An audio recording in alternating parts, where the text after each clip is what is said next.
இந்த நியூஸ் தமிழ் சேனல்னு ஒருத்தர் இருக்காங்க. அதில் 3 பிரதர்ஸ் 3 பேர் இருக்காங்க. களவாணி கூட்டம் என்ன சொல்கிறது, அவங்கள 3 களவாணிகள் இருக்காங்க. அதில் வந்து ராஜேஷ், சன் ஜப்பர்சன், இன்னொருத்தர் 3 பேர் இருக்காங்க. இவங்க பேசுகிறதெல்லாம் கொஞ்சம் கேளுங்க.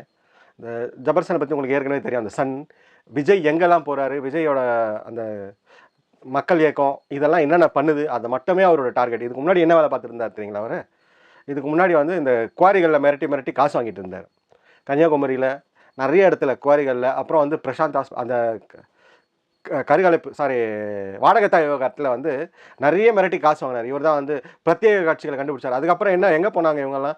பிரத்யேக காட்சி இது பண்ணாங்க, வெளியிட்டாங்க, எல்லாம் பண்ணாங்க. அதுக்கப்புறம் தொடர்ந்து அதை பற்றின விடையே தெரியாமல் அதுதான் இவங்களோட வேலை. என்னென்னா டிஆர்பி ரேட்டிங் ஏற்றுறோம், அந்தந்த கார்ப்பரேட் கிட்ட காசு வாங்கிட்டு சிங்சாக் தட்டிக்கிட்டு, அது இல்லாமல் அரசியல்வாதிகளுக்கு வந்து ஆளுங்கட்சிகளாக வந்து சிங்சாக் தட்டுறது.